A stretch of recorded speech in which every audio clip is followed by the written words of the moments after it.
Pessoal, muito bom dia, você de casa também, a gente vai fazer agora a gravação, estou fazendo ao vivo, quem sabe faz ao vivo, né? Meus alunos aqui de Campo Grande, Mato Grosso do Sul. A prova da UFGD acabou de acontecer, o vestibular 2024, aconteceu antes de ontem essa prova, né? E agora a gente vai fazer a resolução comentada, questão por questão, mostrando o motivo de cada exercício estar por aqui, qual é o conteúdo que ele aborda e como que você deveria resolver. Então vamos lá, gente, bora, porque tem bastante coisa pra gente comentar. A questão de química começa na 47, né? Então vamos lá, ó. O controle de qualidade dos fármacos é fundamental para avaliar se o medicamento está de acordo com as especificações. Para alguns fármacos, isso pode ser feito por meio de reações de neutralização, utilizando-se técnicas clássicas de titulação ácido-base. Gente, então vamos lá, ó, vocês do presencial participem aqui comigo, né? Qual que é o conteúdo que a gente está trabalhando aqui, gente? Titulação ácido-base, né? O ácido acetil salicílico, AAS, massa molar 180,16 gramas por mol, é um ácido fraco monoprótico. Gente, vamos começar entendendo o seguinte. Por que esse ácido acetil salicílico, ele é um ácido fraco? Olha para a estrutura dele e me diz por quê. Porque ele é orgânico, todo ácido orgânico é fraco. E além disso, olha o que ele diz. Ele é monoprótico. O que significa um ácido ser monoprótico, gente? Só libera um H+.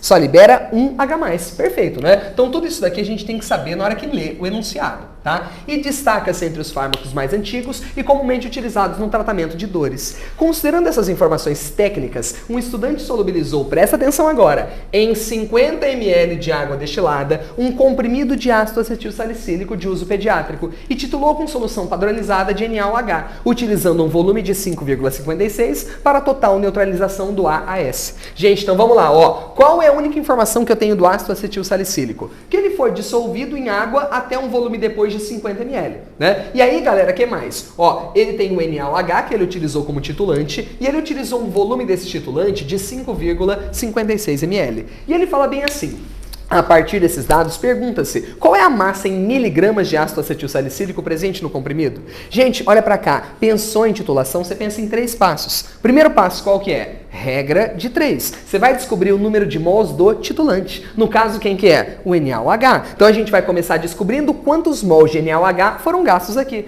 Gente, para começo de conversa, vamos lá, ó. Como que eu vou fazer essa conta? Presta atenção aqui, ó. O NaOH, qual que é a concentração que ele me deu? 0,1, concorda? Vou colocar aqui, ó. 0,1 mol está presente em 1 litro. Agora, qual foi o volume que ele disse que gastou? 5,56 ml. Então, para 5,56 mililitros, a gente vai ter o quê? X milimols. É sempre muito importante a gente trabalhar com milimol para evitar fazer muita conta, né? Então, esse X vai dar quanto, gente? Bom, 0,1 vezes isso dá 0,556, o que, gente? Milimol. Milimol. Essa quantidade que eu acabei de achar é de quem, gente?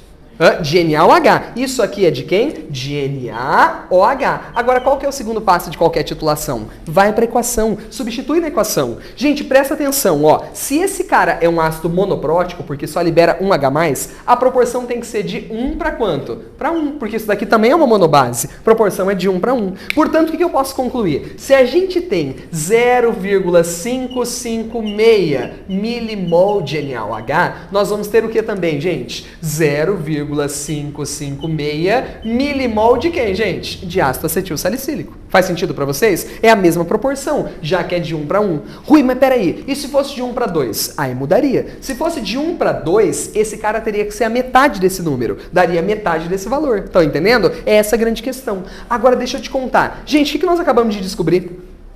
O número de mol de quem? De ácido acetil salicílico. Ele pediu isso pra você? Não, ele pediu a massa em miligrama. Gente, se ele pediu a massa, basta você fazer o quê? Pega esse valor e multiplica por quem, gente? Pela massa molar. Se eu pegar o número de mol e multiplicar pela massa molar, que é 180,16, eu vou encontrar o quê, gente? A massa em miligrama, já que esse cara está com mili aqui. Não é verdade? Então, ó, 180,16 vezes 0,556 dá quanto? 100,16. Aproximadamente o que, gente? 100 miligramas de ácido acetil salicílico. Gente, acabou o exercício. Só isso daqui. Bacana, né? Então a primeira questão, questãozinha de titulação, é uma questãozinha que não foi nada complexa, mas é uma questão que aborda aquilo que sempre é cobrado. Gente, tem prova do Enem vindo por aí. A prova do Enem antigamente não cobrava questão de titulação. Dos últimos anos pra cá, ela vem cobrando sempre. Então esse é um tema que você tem que conhecer. Titulação tem que estar lá muito caprichado pra você. Vamos pra segunda questão? Vamos lá? Próximo Próximo exercício. Dá uma olhadinha, questão 48. Ó, em laboratórios que preparam muitas soluções ácidas ou básicas, é comum que algumas sejam descartadas por meio de neutralização, ou, quando constituídas do mesmo soluto, misturadas para a produção de novas soluções de concentrações diferentes ou não. Gente, essa questão ela foi linda, você vai entender o motivo. Quer ver? Vamos lá, vou pôr aqui a continuação. Ó, a continuação diz bem assim. Ele pega isso daqui, tá? Aí a prova da GD foi super engraçadinha, né? O que ele fala aqui pra nós? Pessoal de casa, não sei se dá pra você enxergar muito bem, mas eu vou anexar a prova aqui pra vocês, né? Ó, ele pegou uma solução de HCl 0,01 mol por litro. Então, ó, vou escrever aqui. HCl 0,01 mol por litro. Ele vai pegar um volume de 100 ml dessa solução. Tudo bem? 100 ml dessa solução. E ele vai misturar isso daqui com uma outra solução de HCl. E qual que é a concentração dessa solução de HCl? 0,01 também. Então ele vai misturar com uma solução de HCl 0,01 mol por litro. Acontece que o volume que ele vai pegar é de quanto agora? De 50 ml. Tudo bem? E ele vai preparar uma solução final. Ele não fala qual é a concentração e não fala qual é o pH. E a pergunta é, considerando a mistura hipotética das duas soluções de ácido clorídrico com volumes de 100 e 50 ml, a solução final produzida pela mistura terá, desse ácido forte, ela terá um pH igual a quanto? Ele quer saber então, qual é o pH dessa solução no final? Gente, essa questão eu falei que ela foi muito inteligente por um motivo. Muito feliz quem inventou, né? Foi exatamente o exemplo que eu dei para vocês na aula aqui. Eu não falei sobre o pH, mas a gente falou sobre mistura de soluções desse tipo. Ô, gente, me fala uma coisa. Eu vou misturar uma solução 0,01 mol por litro com outra solução 0,01 mol por litro de HCl. A pergunta é, qual vai ser a concentração final da solução? 0,01 mol por litro, gente, tem que continuar a mesma. É aquela história, você pega dois sucos idênticos, né? Eu pego lá uma garrafinha de suco Prates me patrocina, né? Vou pegar aqui, ó, uma garrafinha de suco Prates e eu vou pegar assim, ó, 50 ml num copo e 100 ml no outro copo. E eu vou misturar os dois. O sabor no final vai ser igual ou diferente? Igual, gente, porque é o mesmo suco, né? Só que esse suquinho aqui é o suquinho gástrico, né? É de HCl, certo? Então eu tô misturando esses dois caras aqui. A concentração tem que continuar a mesma. A GD, ela queria que você pensasse nisso daqui. Tudo bem? Nisso daqui. E aí, galera, ele quer saber o pH. Ah, gente, pelo amor de Deus. 0,01 é a mesma coisa que 10 a menos 2 mol por litro em HCl. Gente, como é um ácido forte, essa é a própria concentração do quê? De H+. Gente, se é 10 a menos 2 a concentração de H+, direto, quanto que vai ser o pH? 2, né? pH vai ter que ser igual a 2, porque menos o log desse valor vai dar exatamente quanto, gente? 2. Portanto, a resposta é a letra D de dado. Gente, é isso. Não tinha que fazer nada na questão. Rui, mas peraí, eu fiquei doidão na hora da prova, né? Eu usei uma fórmula para achar a concentração final. Que fórmula que eu teria que usar? Bom, você não precisaria usar nenhuma. Mas caso usasse, qual que seria? Essa daqui, ó. Concentração final, volume final, é igual a concentração da primeira, volume da primeira, mais a concentração da segunda, volume da segunda. Se você jogasse nessa fórmula aqui, você encontraria essa concentração, que é a mesma. Tudo bem? Não é, porque aí seria diluição. Aqui a gente não pode usar CIV e CFVF, porque não é diluição. Aqui é uma mistura de soluções de mesmo soluto. Mas mudei então, porque eu só descobri que era a mesma, tipo assim, depois que eu vi. Mas na hora que deu o mesmo resultado da concentração. Aí você ficou na dúvida, falou, ixi. Aí que eu olhei certinho e falei, mas é isso daqui. Gente, por isso que eu falei, ó, essa questão você podia demorar 1 minuto ou poderia demorar uns 4 minutos nela. Concorda comigo? Porque é aquela questão assim que você pode fazer direto ou não, tudo bem? Agora, a questão mais perigosa da prova é a próxima. Talvez não é a mais fácil, é a segunda mais fácil, só que é a primeira mais fácil de errar. É a mais fácil de todas que você tem de errar. É o próximo exercício, quer ver? Dá uma olhada.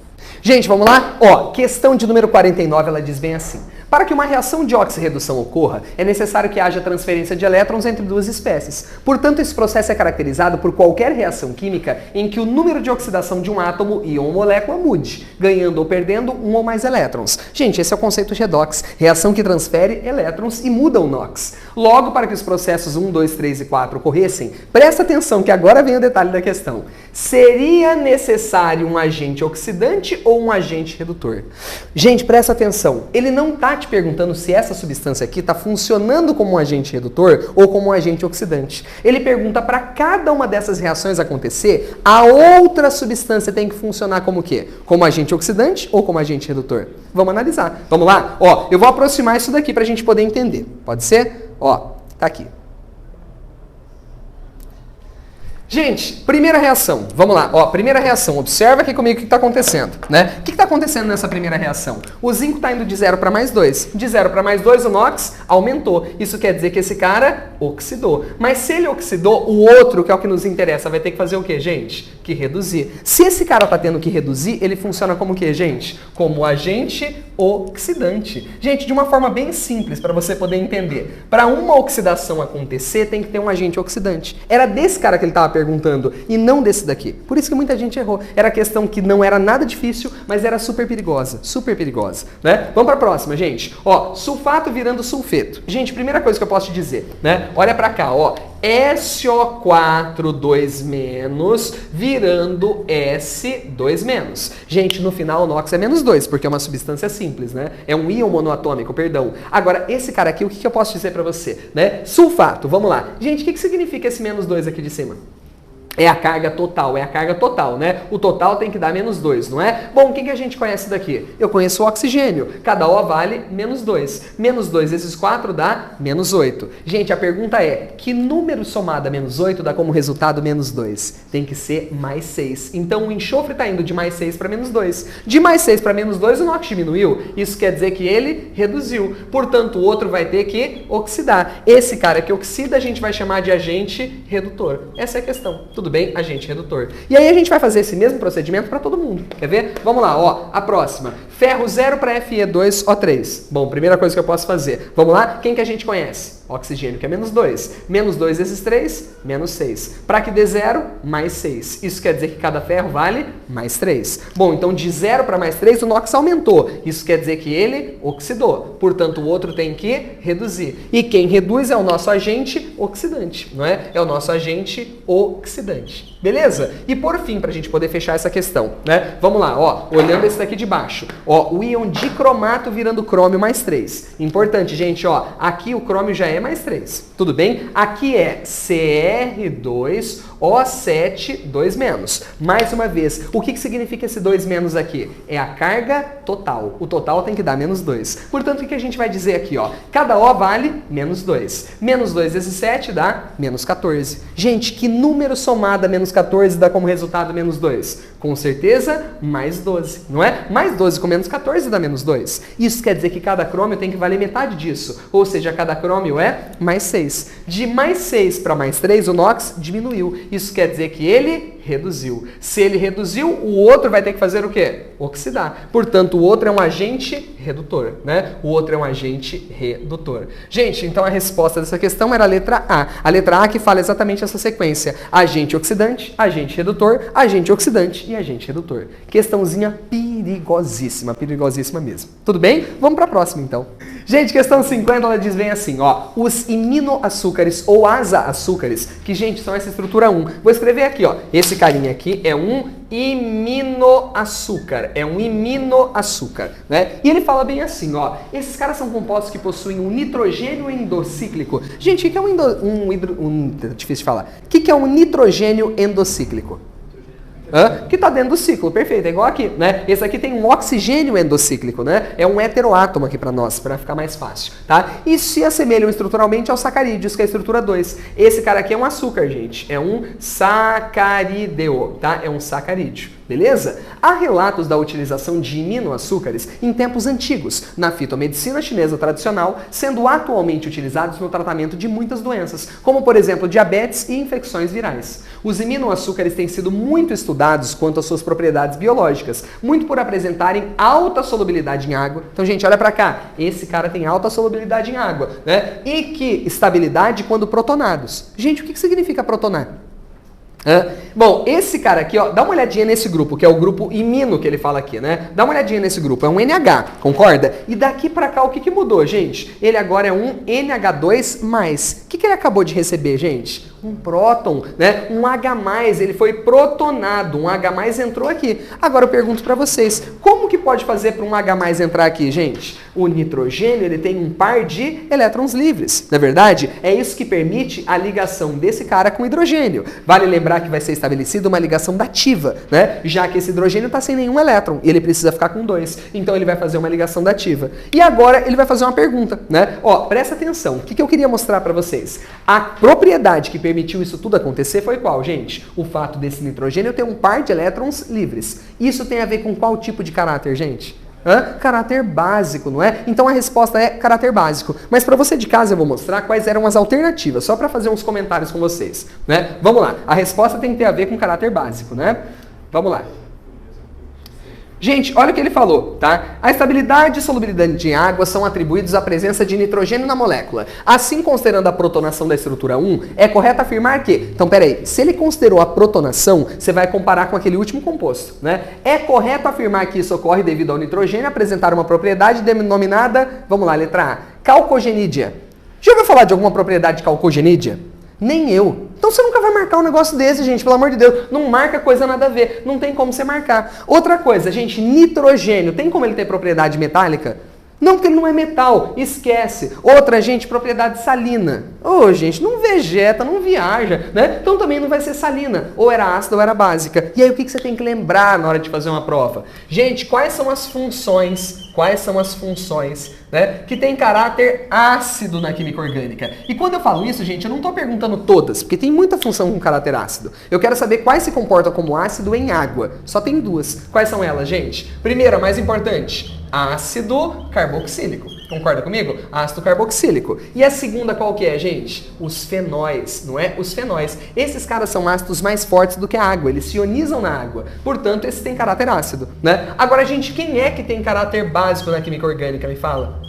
Só tem uma função que é importante, qual que é? As aminas, né? As aminas, ou seja, pessoal, por que as aminas têm caráter básico? Vamos lembrar? Porque elas têm um átomo de nitrogênio com um par de elétrons livres, não é? Então ela é capaz de ser protonada, ela é capaz de receber um H+. Gente, ele te deu todas as dicas do mundo para isso acontecer. Te deu todas as dicas para você marcar essa alternativa que falava comportamento básico, né? Caráter básico dele. Tá claro para vocês? Tudo bem? Então, gente, assim, o que eu falo, né? Que eu falo que é muito importante para vocês. Errei essa questão, e não lembrei disso, né? Na aula de funções orgânicas eu destaquei muito isso daqui, eu falei muito, né? Mas não lembrei, não tem problema, você foi a primeira oportunidade. Essa primeira, se você errou, não tem problema. Agora, isso vai voltar a cair no Enem. Isso vai cair no Enem pra você. O cara vai falar de acidez e basicidade. Então, no Enem, você não pode errar. Isso aqui você não erra mais. Tenho certeza. Se você errou agora, você não erra mais. Ainda temos outras regionais aqui, o FMS, o EMS. Então, gente, foi só a primeira oportunidade. Tudo bem? Não quero que vocês voltem a errar. Show? Tranquilo? Então, vamos lá. Próxima questão. Questão de número 51.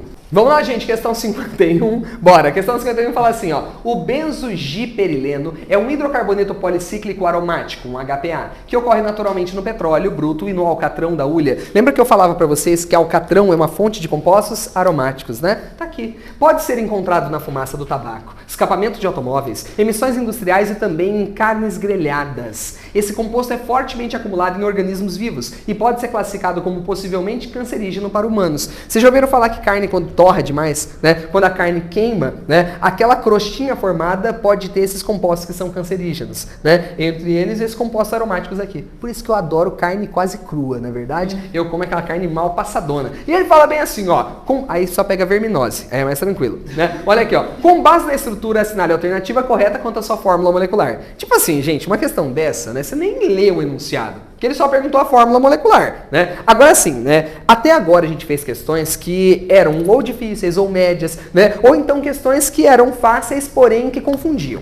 Agora, essa questão aqui, gente, assim, do fundo do meu coração, eu espero que você não erre, né? Porque uma questão dessa, se você errar, você pode ficar chateado com você mesmo. Pode ficar, né? Por minha conta, fala que você fica chateado porque essa você não pode errar. E por que eu falo, né? Porque, gente, eu vou aumentar isso daqui pra gente poder enxergar melhor as alternativas. Você vai entender por que você fica chateado se você errar, né? Ô, gente, olha aqui. Olha para essa questão, né? Ela traz aqui várias alternativas. Cada uma tem uma quantidade diferente de carbono. Então você não tem nem que contar a fórmula total, só tem que contar os carbonos. Então assim, por isso que eu falo que essa daqui você pode ficar chateado, porque não pode errar a contagem de carbono num hidrocarboneto, né? Então vamos lá, gente, ó, vou colocar aqui os carbonos. Lembrando que cada vértice é um átomo de carbono, né? Então vamos lá, ó, vou colocar aqui 1, 2, 3, 4, 5, 6, 7, 8, 9, 10, 11, 12, 13, 14, 15, 16, 17, 18, 19, 20, 21, 22. Então a resposta tem que ser qual? C22H12. Embora você nem precise contar o hidrogênio, só vou contar com vocês porque aqui tem uma dica que eu acho que você não pode esquecer, né? Gente, aonde que tem hidrogênio e aonde que não tem? Olha pra cá, porque isso daqui é muito importante, né? Aonde eu sei que não tem hidrogênio, gente? Dentro do ciclo. Não tem como ter hidrogênio. Agora, do lado de fora, cada carbono terá um hidrogênio, a não ser que ele faça parte da junção de dois anéis. Como assim, professor? Vou te explicar, quer ver? Ó? Gente, esse carbono aqui tem um hidrogênio. Esse daqui também tem um hidrogênio. Esse daqui também tem. Agora, esse não tem. Por quê? Ele está na junção de dois anéis. Esse daqui tem. Esse daqui tem. Esse daqui não, porque está na junção de dois anéis. Esse daqui tem. Esse daqui tem. Esse não, porque está na junção de dois anéis. Esse tem. Esse tem. Esse não tem, porque está na junção de dois anéis. Esse aqui tem. Esse daqui também. Esse daqui também. Esse tem, gente? Não, porque está na junção de dois anéis. Esse tem, gente? Não, porque está na junção de dois anéis. Então agora é só contar. Vamos lá, ó. 1, 2, 3, 4, 5, 6, 7, 8, 9, 10, 11, 12. Bateu a fórmula, não é? De novo, você não ia fazer essa contagem no vestibular, né? Mas o professor tem que fazer para saber se a questão tem que ser anulada ou não, né? Agora eu vou falar outra coisa para vocês aqui nessa questão que vocês não podem se esquecer. Gente, tem duas alternativas aqui que são bizarras, que você nunca poderia marcar. Sabe quais? Gente, a letra B é bizarra, por isso que é B de bizarro, né? E a D também é absurda de bizarra. E por quê, gente? Alguém lembra por que essas questões são bizarras? Tanto a B quanto a D, que você nunca poderia marcar? Não existe hidrocarboneto com quantidade ímpar de hidrogênio. Se não, eu estou falando de hidrocarboneto, não estou falando de radical, né? Metil tem 3 hidrogênios, mas ele é um radical. Agora, molécula neutra, a gente nunca vai ter hidrogênio ímpar. Por quê? Se eu faço um ciclo, a gente perde 2 Hs em comparação com o alcano. Se eu faço uma ligação dupla, eu perco 2 Hs em comparação com o alcano. Se eu faço uma ligação tripla, eu perco 4. Nunca tem como ter hidrogênio ímpar. Só tem hidrogênio ímpar se for um radical, ou então se for um íon, ou então se for alguém com nitrogênio, com halogênio, aí pode ter, né? Agora esses caras aqui não. Por isso que assim, gente, você só podia marcar A, C ou E. Isso daqui já facilitava a distância entre os carbonos, né? Então essa você não podia errar. Essa é aquela que se você perder no vestibular, fique chateado consigo mesmo, né? E na próxima não erre mais. Show de bola? Tudo bem? Agora a gente vai para a última, gente. Última questão, né? Vamos lá. Gente, questão 52 é a última da prova, né? A parte de química. E é uma questão muito bacana. Gente, essa é a questão mais difícil da parte de química. Mas você vai ver que dá pra gente simplificar muito essa questão, né? Então vamos lá, ó. No laboratório de química foi realizada a análise de uma amostra de prata impura. Gente, então olha pra cá. Primeiro detalhe. Nós temos uma amostra do quê? Prata impura. O que ele vai perguntar no final? O que ele quer que a gente descubra? A pureza da amostra. Então tem uma alternativa aqui que a gente não pode marcar, né? Qual que eu não posso marcar? A letra E, porque, gente, se a amostra está impura, não pode ser 100%. Faz sentido para vocês? Não pode ser, né? E aí eu vou continuar lendo aqui o exercício, tá? Para tal análise foram pesados 2 gramas dessa amostra, né? Então, gente, vamos entender. Olha para cá. Eu tinha 2 gramas, né, dessa amostra. O que nós temos dentro dessa amostra, me diz? Vamos lá, gente, é uma amostra com o quê? Prata, não é verdade? Mais o quê, gente? Mais impurezas. O que são as impurezas? Não sei. Qualquer coisa que não seja prata é impureza. Faz sentido? Então, ó, desses 2 gramas, eu não sei quanto tem de prata e quanto tem de impureza. Vai ser esse o objetivo da análise, não é? Vamos lá, continuando. Ele utilizou isso daqui, né, e solubilizou em ácido nítrico produzindo HNO3. Para um pouquinho. Gente, ele disse o seguinte, presta atenção. Ele colocou ácido nítrico, que é HNO3, e transformou esse cara em quem, gente? Em AgNO3. Concorda comigo? Transformou em AgNO3. E digo mais para vocês, né? Que foi usado para preparar 100 ml de solução. Então ele começa agora a colocar muita informação. Isso foi usado para preparar o quê? 100 ml de solução. Gente, vocês escreveram a equação disso daqui? Não precisa. Sabe por que não precisa? Vê se faz sentido para vocês, né? Desses 2 gramas tem uma parte que é prata, não é? Toda essa prata, quando reagir com ácido nítrico, vai virar o quê, gente? HNO3. Eu não preciso saber quanto que é. Não preciso saber qual que é a equação. Só tenho que entender que a prata que tinha aqui é a mesma que continua tendo aqui. Faz sentido para vocês? Mesmo sem precisar fazer a equação. Agora eu vou continuar lendo. Quer ver, ó? Conforme etapas mostradas na imagem que ele colocou aqui, né? Um volume exato de 50 ml dessa solução foi retirado do balão. Gente, ele pegou uma alíquota de quanto? De 50 ml. Então, gente, o que eu quero dizer para vocês? Qual que é o volume total dessa solução? 100 ml. E ele vai pegar agora uma alíquota, ele vai pegar apenas uma parte dela, uma alíquota de quanto, gente? De 50 ml, tudo bem? Vai pegar uma alíquota de 50 ml. E aí o que ele vai fazer, pessoal? Ele colocou em um becker de 200, ao qual foi adicionado HCl em excesso. Gente, o que ele fez? Ele retirou essa alíquota e colocou o quê? HCl. Tudo bem? E aí o que acontece, gente? Quando eu coloco esse cara na presença de HCl, ele se transforma em HCl mais HNO3. Então o que eu queria falar para vocês? Gente, olha para cá. A prata que tinha no começo, primeiro foi transformada em quê? Em HNO3. E esse HNO3, pela reação com HCl em excesso, foi transformado em quê, gente? Em HCl. Tudo bem? Não me interessa qual que é a reação, mesmo que ele tenha me dado. Mesmo que ele tenha me dado, não me importa a equação. Só me importa entender que a mesma prata que tinha no começo é a mesma que tem no final na forma de HCl. Só tem um detalhe que eu preciso falar para vocês. Ô, gente, ele fez a análise da amostra inteira ou ele só pegou uma alíquota? Só uma alíquota. Então ele pegou só 50 ml. Você concorda comigo que 50 ml é exatamente a metade daquele volume que eu tinha no começo? Sim ou não? Então aqui não vai ter toda a prata que tinha, vai ter apenas metade da prata total. Rui, mas ele colocou num balão de 200. Não importa, o volume, o tamanho do balão que ele coloca não interessa. Interessa que ele só tirou metade dessa amostra e jogou nesse balão. Tá claro para vocês? E agora ele vai falar assim, o precipitado de HCl formado no fundo do becker foi separado por filtração e seca a 200, pesando 1,2 grama. Gente, esse carinha aqui, ó, pesa 1,2 grama. E ele pergunta assim, qual é a pureza então da amostra? Gente, olha o jeito que eu vou fazer. Nenhuma estequiometria, nenhuma. Sabe como é que eu vou resolver? Simplesmente meu objetivo vai ser um só. Sabe o que eu vou fazer aqui? Cara, tá vendo que essa amostra pesa 1,2? Então a gente vai ter que descobrir quanto de prata que existe aqui dentro desse 1,2. E como é que a gente faz isso? Ué, por uma regra de 3. Olha para essa fórmula aqui, fazendo favor. Gente, quando eu olho para cá, ó, 1 de HCl tem quantas pratas no seu interior? Uma prata, não é? 1 de HCl tem uma prata. Então a gente pode fazer uma estequiometria usando as massas molares. Não é bem uma estequiometria, é uma relação entre essas massas aqui, né? A massa de HCl e a massa de prata que a gente tinha nessa amostra. Vamos lá? Gente, qual que é a massa molar do HCl? 143,5. Gente, qual que é a massa molar da prata? 108. Então a gente pode dizer o seguinte, a cada 143 gramas e meio de HCl, a gente tem o quê? 108 gramas de prata. Agora, quanto ele disse que tinha? Fala pra mim. 1,2 grama. Então, 1,2 grama está para quanto? Para X. A gente vai descobrir qual é a massa de prata que tem aqui dentro. Tudo bem? Quanto que dá esse X fazendo aí? Vai. Alguém faz fazendo um favor para saber quanto que dá? 0,9. Então tá ótimo, aproximadamente 0,9, né? 0,9 grama do que, gente? De prata metálica? É ou não é? Agora eu preciso falar uma coisa pra vocês, né? Enquanto o slide volta, tá? Conta uma coisa pra mim, gente, ó. Essa é a quantidade que a gente descobriu que tem de prata, não é? Então aqui nós temos 0,9 grama, presta atenção, de prata. Só que, gente, essa amostra tinha toda prata? Não, só tinha quanto? Metade. Então qual que era o total que tinha de prata aqui?